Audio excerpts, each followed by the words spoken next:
یو د الله پیغمبر صلی الله علیه وسلم دی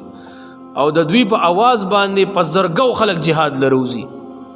زنانه موزي وسره نارینه موزي او وسره ماشومان موزي اگر چې نبی اسلام خپل اصول ماشومان باندې پرې خدا شوق د وجه ټول خلک راوته نو داسې څه خاصیت په دې هستای کې چې د دوی په یو आवाज باندې با خلکو داسې لبیک ویلو نو ګوره د نبی اسلام خاصیت دومره دي کنه چې هغه څوک شمارل نشي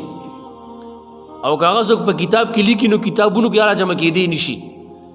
او که څوک په بیان کوي په بیان کې ختمې دی نشي دومره د هغوی صفاتو خو د ټولو صفاتو نه غټ صفت چې الله د خپل پیغمبر بیان کړی دی هغه د خوش اخلاقي ښکلي اخلاق ګوره د دوانو جهانو سردار دی صلی الله علیه وسلم داسې بهترین هستی د خالق نفس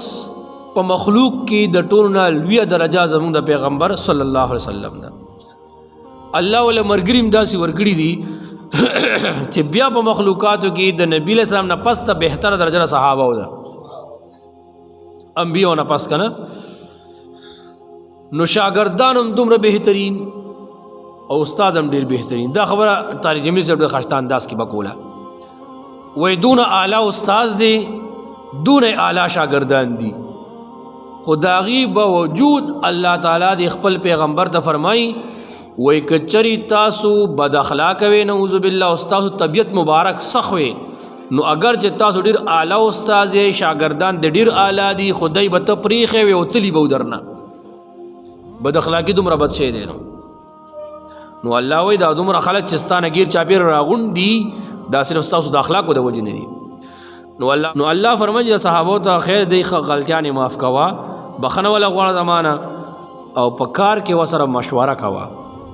نو د الله رسول ته د مشورې اسجت نو زګه ډایرک به وਹੀ راتله چې دا کار داسې صحیح دی یا صحیح نه دی خو دې کې مونږ ته سبق دی چې کله نبی له سلام د وਹੀ نازلېدو سره سره مشوره کوي نو خلکو تاسو له مشوره پکار ده او مشوره ډیر اهم چیز دی یو روایت کې راځي وای څوک چې په یو کار باندې مشوره وکي او په یو کاروبار باندې استخاره وکي نو دې په دې باندې خپنی کله یو کاروبار شروع کې داغې نه پهله استخاره وکړه نو استخاره باندې بزان لبیا چې تفصیلی بیان راشي دا خلک وای خوب بسئی کی او چې خوب د سې ګنو چې څه کار د پاره د کوله کار به پکې کېدا غلطه خبره ده خوب مو پکې نشته څوک وای شین رنگ بسئی کی څوک وای رنگونه منګونه پکې نشته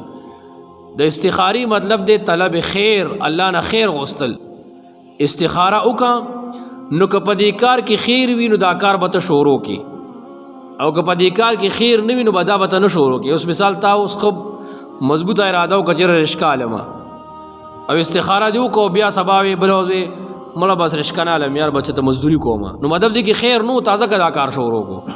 او چې رشکا دی واغشت نو پوښي چې په دې کې خیر اوس کړی دا واغشت اوس به ته په دې باندې بیا کله خپنی ټیک دا کله مزدوری وی کله بنی خوستا دا زندگی او دا کاروبار په سکون باندې وي دا غرنګ پکم کار باندې چې مشوره وشي نو په دې کې بخیری یو ځل مونږ چې پسې روزه کې زمونږ امیر صاحب والله دی وبخي فضل ربیع جی صاحب رزیم انسان نو هغه مشوره کول راځي چې په کوم طرف باندې لاړ شو وي چاوي پدیله هو چې صبر وکړي مشوره کو چې په کوم طرف زو خیر دی وي مشوره کې وي خیر وي پرستو خلک خپنی وي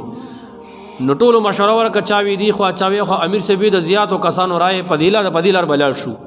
چې پاغه لار باندې لاړو نو مخ کې غپل مات شو لار باندې وا نو چام یو بل داسې ونی ویلې یره کتا نه ویلې کنه پدی باندې را ځکه موږ مشوره کړې و ټولو یره باندې کې خیر وبس را واپس شي او چې یو کس پر لاړ شي بیا خلک سو یره بس تا باندې مشوره ورکول نه مړه کتا خبر نه وکړې پدی بوس نه راتلو وي بیا خلک هړې ملامت کوي نو د الله رسول په مشوره کوله او د شپې براتلو ابوبکر صدیق رضی الله عنه او عمر رضی الله عنه سره مشوره کوله نو په مشوره کې ډیر خیری او د مشورې نه بعد چې کوم مشری د مشورې هغه ته اختیاري